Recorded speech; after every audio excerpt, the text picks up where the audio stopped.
Hey, welcome today to all of our different life churches and those of you in our network church family. We love you all so much. Those joining us from countries around the world at church online right now, thank you for being with us. We believe that it's not an accident that you've joined us today. We are wrapping up our fourth and our final message in the series Alter Ego, based on my new book, Alter Ego, Becoming Who God Says You Are.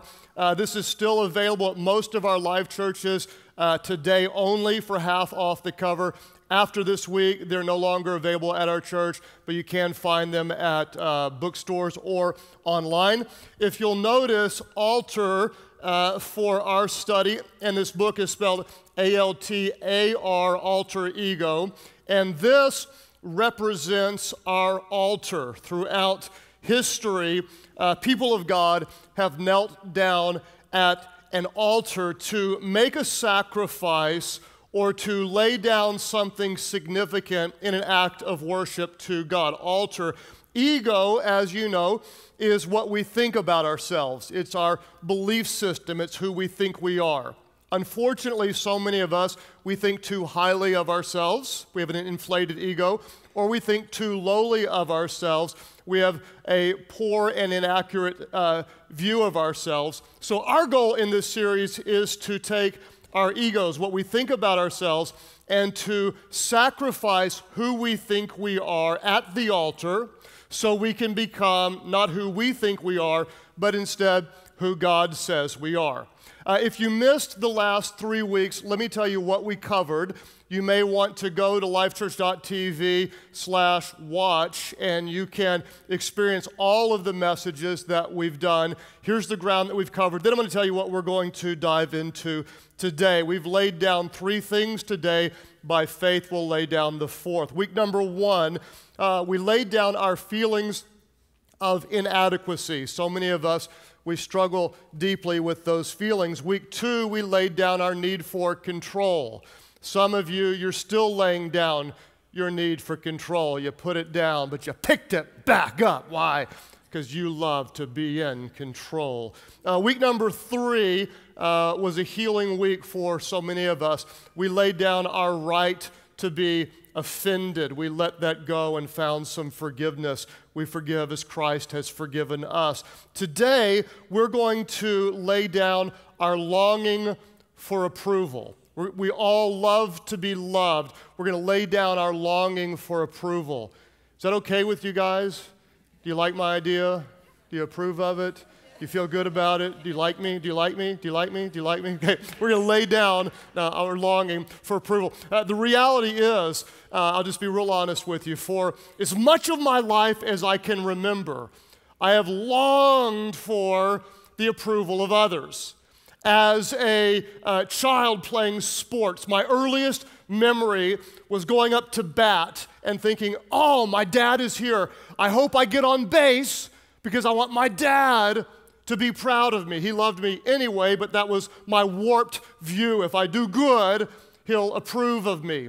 My earliest memory as a young pastor at the age of 22 or 23, serving as an associate pastor at a United Methodist church. I remember getting to work first every single day. And I'd wait until everybody else would leave, and I would leave last. And the reason is I wanted everybody there to know, oh man, that young guy, he really loves Jesus. He's an up-and-coming pastor. We like that young guy. Was so insecure. Now, after all these years, I don't struggle with this anymore at all, ever, except for every day of my life, especially the days when I teach. Today, after teaching, every weekend I'll teach on Saturdays and Sundays, and then I go home, and there's always people at my house because there's always people at my house. I don't know why, but there are always people at my house. And I'll come in, and they will have all been at church because they're our friends and family, and they'll be having a regular life. And I'm wondering, hey, what did you all think of church today? And no one says anything, so I'll ask them, what did you think of church? And they'll say something like, oh, worship was great. And I'm like, yeah, it was. What else did you think about church today? Was there anything else that, and oh yeah, your message was good. And I'll say like, thank you. What about it was good? Did you have a favorite part? Anything that changed your life? And the reason is because I just still so often battle with that longing for approval. Maybe there's somebody here who can relate, and I want to give you 5 specific signs that you may be living for the approval of others. The first one, if you're taking notes, you occasionally or often worry about what others think. You worry about what other people think. For example, if you ever have to give a public speech and you're really nervous, why are you nervous? Because you're worried about what other people will think. If you ever post something on social media and then you go back 12 seconds later to find out, did anybody like this? Did anybody like this? Did anybody comment? Oh, a retweet! I got a retweet! Glory to God in heaven on high. Selfie.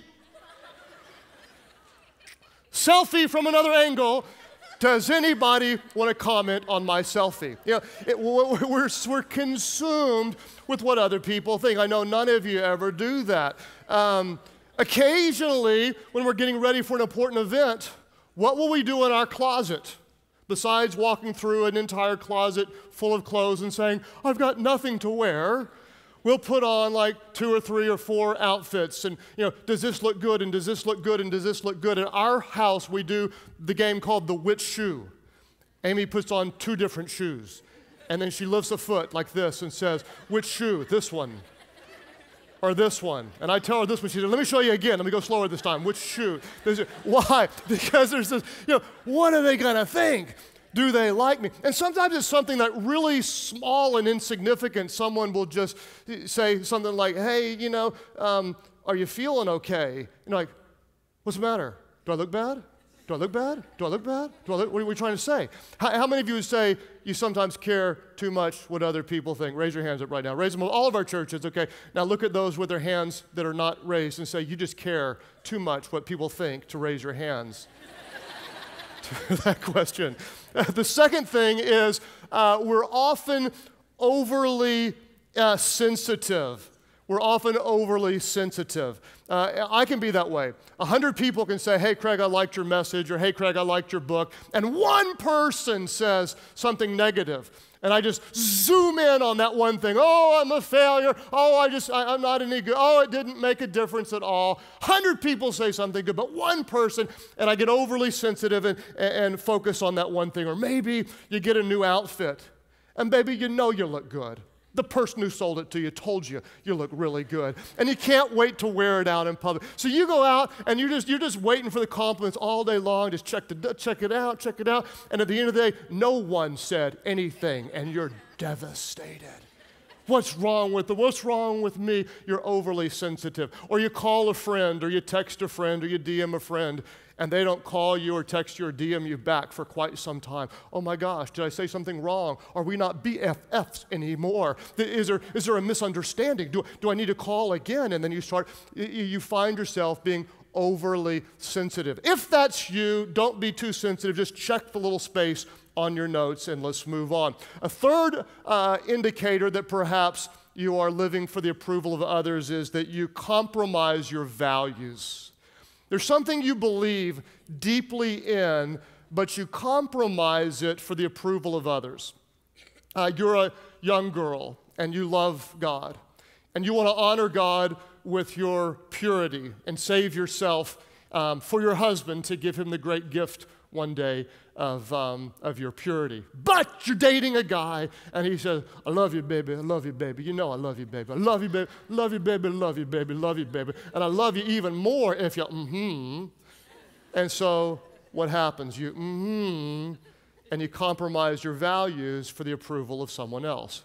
Or you're a dude and you're hanging out with other guys and they're telling kind of crude jokes, and you know they're not really honoring to God, but you kind of laugh at it and you play along. Or you use language that you shouldn't use because, hey, you just want to fit in. You don't want to be that religious guy, and so you compromise your values. Or you really believe in becoming debt-free and you want to manage wisely what God has given you, but you end up buying things that you don't really need, money you don't even have, to impress people you don't even know.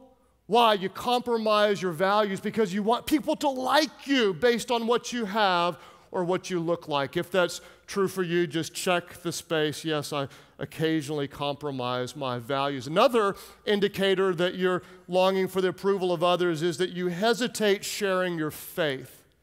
You really believe that Jesus is the Son of God and that he transforms lives and forgives sins and makes us new. And you've got a friend who doesn't know that, a friend who's maybe hurting and lost in his or her sin. And you want to share the goodness of God with your friend, but you don't want to be freako-religious person.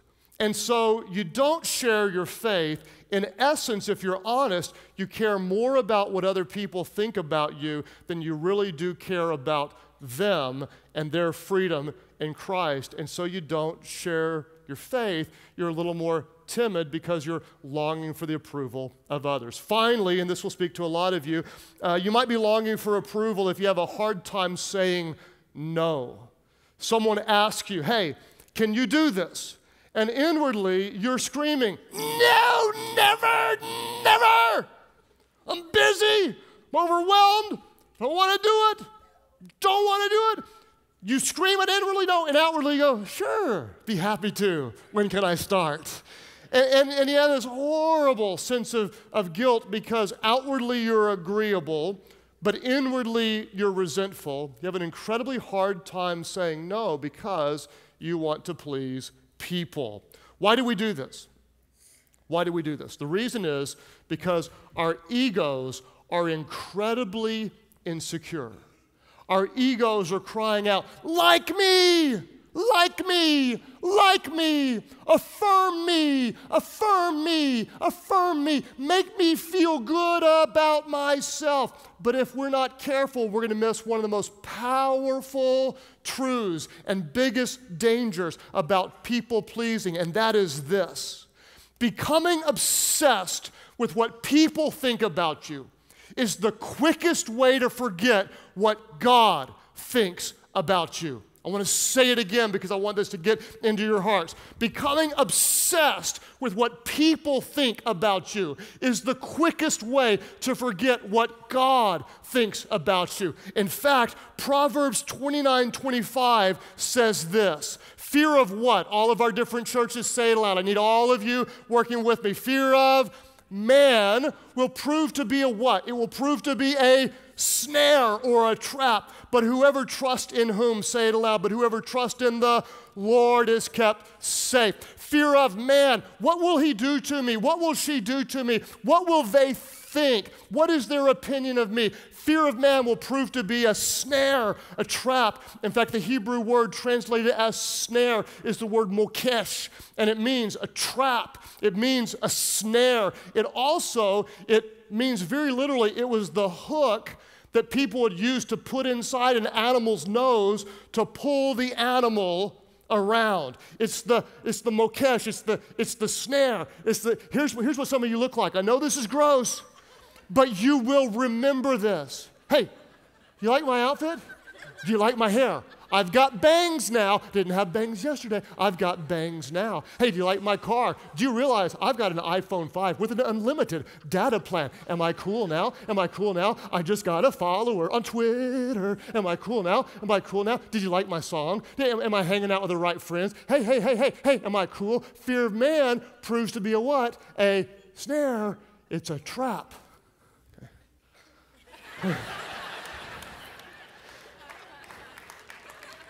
Okay. But whoever trusts in the Lord is kept safe. What's the problem? What's the problem?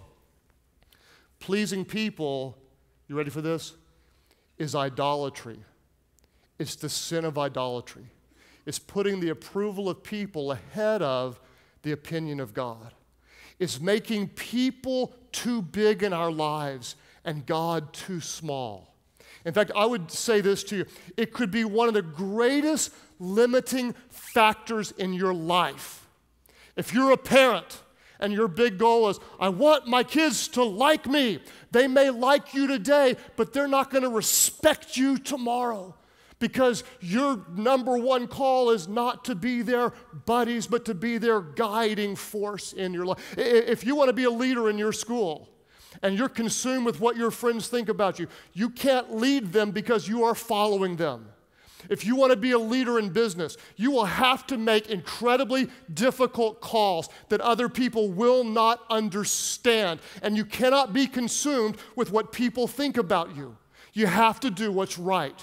If you want to be a follower of Jesus, you cannot be consumed with what people think about you, because you cannot simultaneously live for the approval of people and the approval of God. Becoming obsessed with what people think about you is the fastest way to forget what God thinks about you. Fear of man will prove to be a snare, but whoever trusts in the Lord will be kept safe. So, how do we overcome